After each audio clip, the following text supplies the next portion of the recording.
our expectation Correct. that all of this is going to happen, right? And if it's happening in my community, that's great. And then I go over to the other community and, well, they didn't fix their potholes, and that's a real problem for me, right? But we can, if we were to recognize that if we were to come together around those shared resources to get those kinds of problems fixed, and if we have the awareness that that's even a possibility, then I think we can probably bring more people on board. Pull up a chair, bring the vision you're chasing. Look over the blueprints, years in the making. From planning to progress and growth that will last. Come on, let's build and enable at the inside table. At the inside table.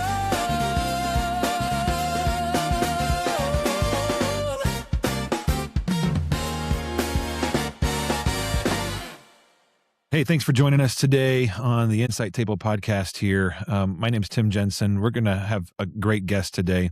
This is Dr. Ellen Szarleta. You're going to hear a conversation that I had with her, and I really want you to kind of key in on a couple things. Number one is how she defines community engagement specifically. I think that's really, really important for a lot of our clients to think through and understand. So, and I think the second piece of this is just how this is not just local, but also regional and global. So kind of think through those two things as you're listening today. Thank you for listening. We hope you enjoy this. Have a great day. I'm super excited to have Dr. Ellen Szarleta with us today. I have got your bio in front of me. I've done a little bit of research on you. I know some of our people love you and think you may be the next best thing in Northwest Indiana. So I think to start off today's discussion, I'd just love for you to introduce yourself, kind of help us understand the path you took and what you do today, and kind of, just tell us more about you. Okay. Thank you, Tim. And thank you for sharing this time, right, together. I'm really excited to be here as well. I'll give you a little bit of a short bio, and then we can talk about how I got here, which is Okay. maybe a little bit longer story. So right now I'm at IU Northwest, so that's Indiana University Northwest. I'm in the School of Public and Environmental Affairs as a faculty member, and then I also am a director of a center, which is called our Community Engagement Center on campus. So we serve as a liaison between the community and the university, which Okay. might sound pretty simple, but has in fact been a long time coming over the course of university affairs. So my backstory is Western New York, Okay. rural area, maybe about 30 miles outside of Buffalo. So go Buffalo Bills. Um, and it started when, so we lived in a rural area. My father had grown up on the farm, and it was no longer a farm anymore, but he had a deep love for nature. He was a biology teacher. And so I say that the foundation was in dirt, Okay. with my dad and my siblings, because he really wanted to introduce us to some really important values. And it started with planting seedlings, everybody having a role in that process. So 3 kids, one putting a seedling in, covering it with dirt, stomping around. And we did that for thousands of seedlings. So that's a Okay. lot of time to think and to reflect and to That's talk right. to your dad and learn about what he thought was important. And it grounded me in some really important values that led to where I am right now. Okay. So, yeah. So take us on your educational journey. What was your undergrad work in? And maybe I know you got some advanced degrees as well. Can you help us understand what those are? Yeah, sure. So, building on that, I had a really strong interest in the environment, right? And another childhood experience was my family going to DC. My parents, who were both teachers, thought it was really important for us to be able to understand government. And so a, pivotal moment for me at 10 years old was going to JFK's grave, remembering when he was Okay. killed. And so I thought going into undergrad that I was going to be a lawyer. I was going to be the next person who was going to be promoting service for our country and advocating. And so I went political science. It was pretty natural. Okay. And then I fell in love with economics. And so that was the first detour. And a mentor told me to go to graduate school. I listened. When I was 20 years old, I was like, okay, that sounds pretty good. I'm not quite sure what I'm going to do, but that sounds pretty good. So I went to graduate school in agricultural natural resource economics, which was a little bit unusual back then. And in that experience, I took another pivot, went to Africa, and learned about how economic systems don't always work. Hmm. And then started asking questions about, why that is. And Whereabouts in Africa were you? so I was in West Africa Okay. in what's called Burkina Faso. Right. It's at the time, it was the third poorest country in the world. So we're talking like average income levels around $200 a year, Yeah. right?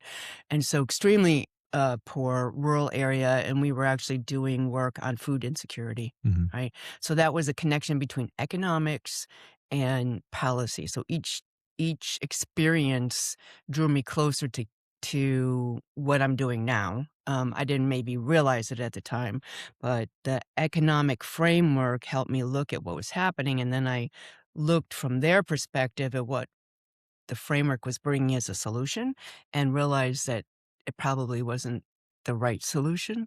And so became really interested in how social institutions, government, family structure affect our economic decision making. So on your education, where was your undergrad from? So undergrad's from SUNY, that's State University of New York, Okay. and that's Fredonia. So anybody who's familiar with Marx Brothers movies, Fredonia, and then went right from undergrad. It was a difficult economic time. I didn't know what I was going to Okay. do, and went right from undergrad into grad school. Spent 6 years there, year in Africa, and then decided I probably should get a job, right? Yeah. So I see University of Wisconsin and University that of was Iowa University of both. Wisconsin. Okay. Yeah. So grad school was University of Wisconsin, stepped out, went into a national laboratory, did policy work. Couldn't get the law school out of my brain. I just, even went to a university and it just was, you got to go, you got to go. This is how you're supposed to do your public service. And so I went to University of Iowa. I'm Midwest, I guess, now. Yeah. Yeah. Yeah. And then practiced law, became a judge, couldn't get academia out of my head. I wanted to teach and went back, and here we are. Yeah. Here we are. IU. Well, thank you for that. So I don't know if you consider yourself a Hoosier or a Hawkeye or a Badger, but I guess How they're about all a combo of all three? combo and all. That's fine. We can combine those. It's even better.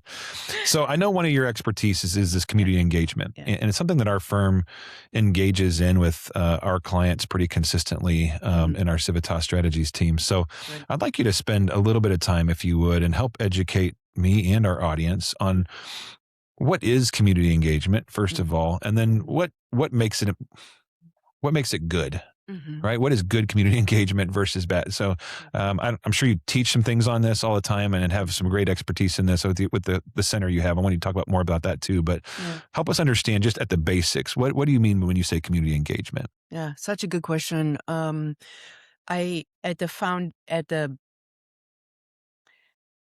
For myself in the practice of community engagement, and listening to my colleagues who do this work on a regular basis, um, I think that we really need to focus on the relationship aspect of community engagement. Now we can define its elements. We can say, it's about partnership and shared goals and mutual benefit and trust and all of those things. But it really is, for me and for Cure, for our unit, about relationships, period, right? And all of those are important components, but community engagement means that we are listening to one another, that we are, yes, moving towards finding those shared goals, building that long-term trust, which is not an easy process. And then I think most importantly, finding the having discussions, learning about one another, going through the conflicts so that we can ultimately decide together what we think is going to be the best for the community, right? And that's really hard work. Our students learn that it's very hard work. The faculty know that it's difficult work, and the community too. So getting to know one another is at the core of community engagement.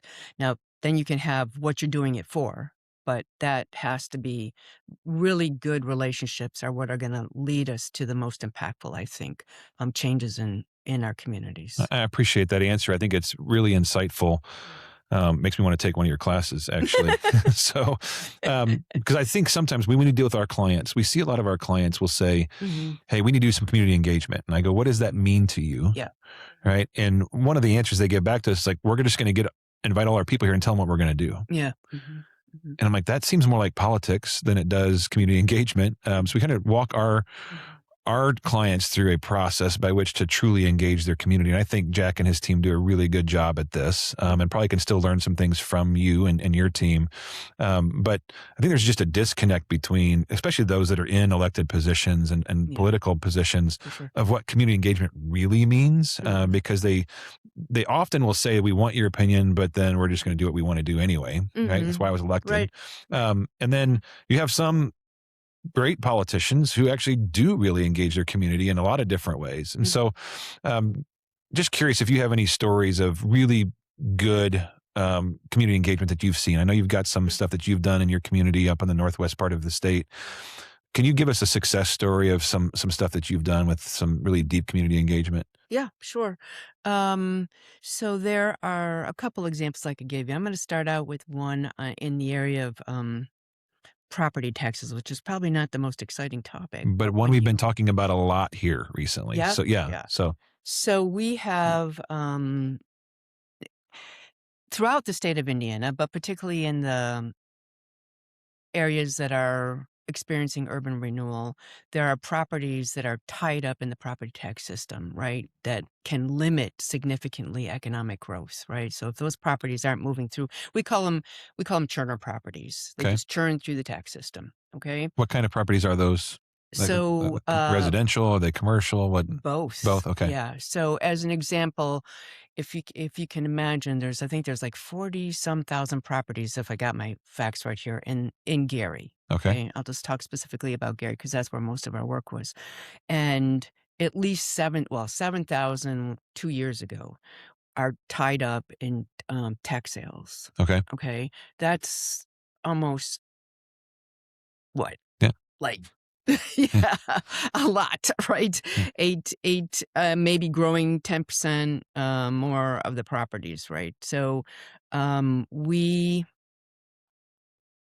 Gary is at a unique position where it can start to attract different kinds of investments into the community, but they can't move a lot of these larger investments because the parcels are not are dispersed like intermittently throughout the community. So if they were able to consolidate some of these Hmm. parcels, they could actually attract other kinds of investment, right? So when the success is that the community member meaning the county attorney, Okay. who I had a long relationship with because of my legal work, um, came to the university and said, "We think you can help us," right? So there's a willingness there and a level of trust already. Not that that has to be there from the beginning, but it helped, right?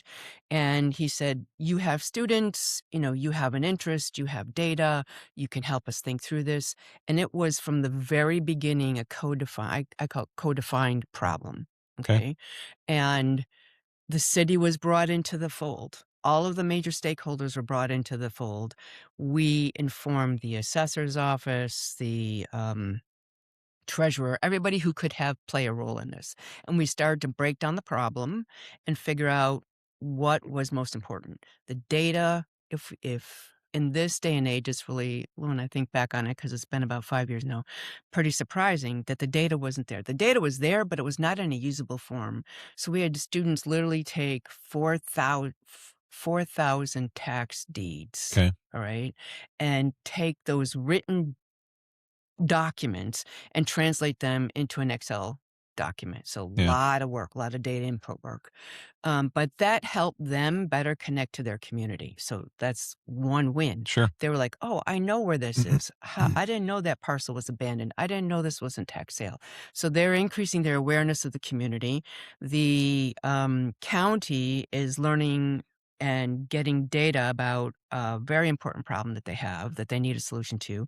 The city understands the scope of the problem because they didn't know how many of these parcels were actually out there.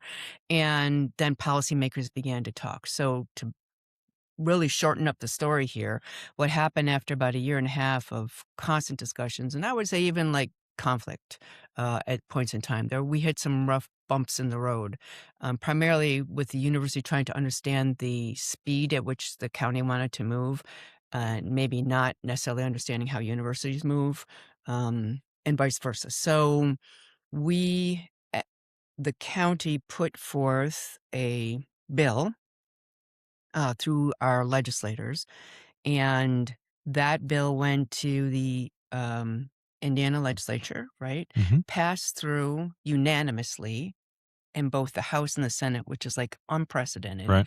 right? Because they were all focused on a shared goal, which was improving across the state of Indiana the property tax sale system to move these parcels through quicker so that economic development could take place. And what year was this? So this was 2020. This is 2026. This would be 2023. Okay. Okay. So the university was able to step back a little bit, do some reports. You can find them all on our website. That's a little plug. And then, but Which if you we'll want to make learn that more about property tax we'll make that sales, available to everybody here. Yeah. you can learn about that, especially in Northwest Indiana. And so we were able then, because of the change in the law, to help the county move forward with their tax sales so that Gary was able to get more of those properties quicker. So if you think about it, they were only getting 100 parcels a year. That would have taken how many years for Right. 7,000 parcels? Yeah.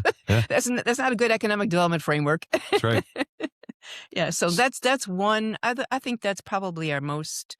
That's what I'm most proud of, is the building of that partnership, the learning that took place for the students, and then the policy change. Yeah, that's a great story. Yeah. But take me to the end of this story a little bit. So now they were doing 100 parcels a year. Yeah. What is the capacity now that they can do based upon the new statute? Yeah. So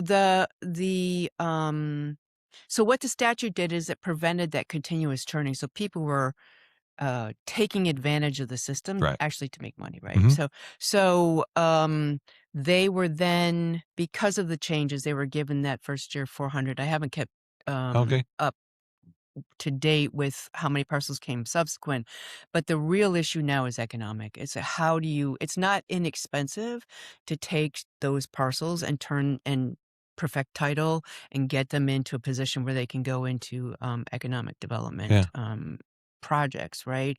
So the barrier now is a barrier on the legal side with having enough capacity to do that kind of work. So we were development. looking for opportunities for like attorneys to volunteer and help with that process. So we solved part of the problem, right? Yeah. Not the full problem. On August 13th, the Veritas Group is hosting the Insight Summit 2026 at the Alexander Hotel in downtown Indianapolis. This is a one-day in-person gathering designed for mayors, city and county officials, planners, engineers, economic development leaders, and community advocates who are actively shaping Indiana's future. The day is built around real-world insight from Veritas Group-led projects across the state, focusing on what's actually working in infrastructure, public space development, and economic growth. Whether you're driving capital projects, navigating growth challenges, or building strategic partnerships, attendees will leave with actionable insights, expanded networks, and a clearer vision for delivering lasting community impact. Learn more and register at theveritasgroup.com/insight. So you used a term a few minutes ago that I wanted to kind of zero in on with you is I think you called it urban renewal. Yes. Okay. So we've heard words like gentrification, like there's lots of different things. Can you talk a little bit from your position in academia and in real life experience of, we hear there's good things and bad things about urban renewal, right? So help us understand that you've engaged these communities at a very deep level. Help us understand maybe what some of the positives are and the economic benefits of that, but at the same time, what the negatives are of what we're seeing as called gentrification or urban renewal. Right. So the communities are struggling with defining a really big question, which is what is in the public interest, Okay. right? And who is the public? Um, and so they obviously understand the connection between economic growth and the subsequent benefits to their community members, right? So when businesses come to the community, then they're able to hopefully obtain jobs, which provides some income security and some opportunity for people to change the path of their lives, right? And it gives them experiences that they might not otherwise have had. So just like me, growing up in a rural area, who would think I would be sitting here today, right? So you want to be able to create a community that's going to provide individuals with opportunities to be their best you, right? Um, Along that path, there are lots of economic incentives for people to do things that are best in the short term and not necessarily in the long term. So some of those issues that we face, crime has gone way down in the city and in Northwest Indiana. So that's a Great. positive, right? That took some work. That didn't happen overnight. And so changing income distributions, improving those educational opportunities, those take time. And when you try to balance the short term and the long term, sometimes the short term benefits outweigh the long term benefits, and we lose sight of things like fairness and equality and those really difficult, inclusion issues that really impact us all if we think about us as a whole. Uh-huh. And so balancing the growth and the equity is probably the biggest challenge that we face. Then Northwest Indiana specifically, we have, over 15 municipalities, right? Right. All of which are very uniquely identified inside their community. They recognize the importance of sharing resources, but there's hundreds of years of tradition there, right? So we're talking about changing a culture, realizing that regionalism doesn't mean you're giving up your identity. It just is a way for us to be able to share our resources in a way that can lift everybody, right? And that's a culture barrier that gets faced.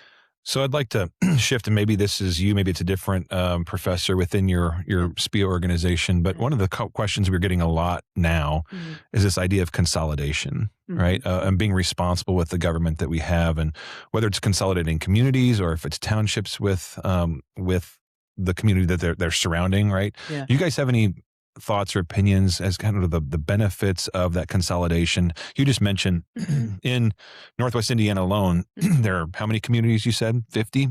No, over 15. Over in 15 Lake County. in Lake County Lake alone, County, right? yeah. And if you've driven through Lake County, you know sometimes it's hard to know Right. which one you're in. Right.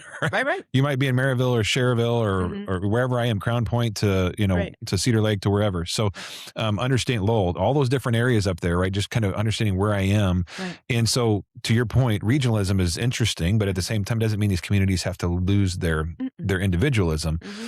But there is a case, I think, at times to be made for some consolidation. When we're talking about used services across the board, utilities, as these communities probably were originally formed, they were smaller towns that never touched each other. And now they're just growing into where they all look very similar. So thoughts on that idea of consolidation, the benefits, the negatives behind it. What do you see there? So I'm going to come at this I'm going to pull the economist out of me. Please, that's okay. Yeah. And so what I talk to my students about a lot is defining what services and goods are those that we can provide to communities that will actually end up being more beneficial if we were collaborating. Okay, so we call those public goods, right? And so you gave some great examples of that.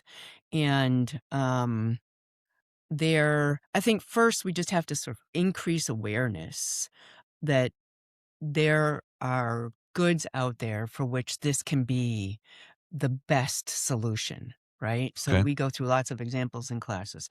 I think a lot of people are maybe not familiar with them because they're so um, ingrained sort of in how we do our things that we don't even think about how that's being done. So let me give, how do our streets stay safe? How do the potholes get fixed? It's Mhm. just like our expectation Correct. that all of this is going to happen, right?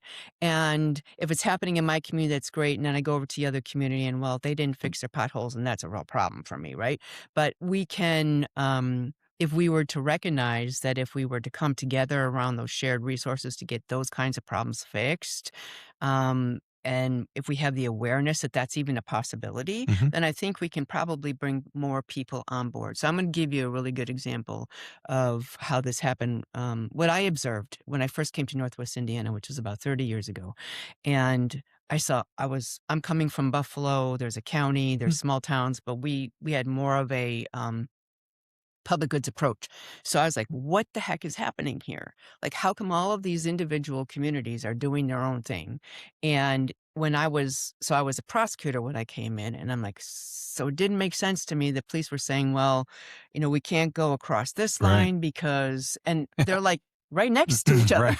Yeah. Like, Yeah. so, people figured that out. People who wanted to commit crimes figured that out. They're like, Mhm. oh, well, Highland's going to go this far, and then Gary's going to take over, and that there's very little communication between those police departments.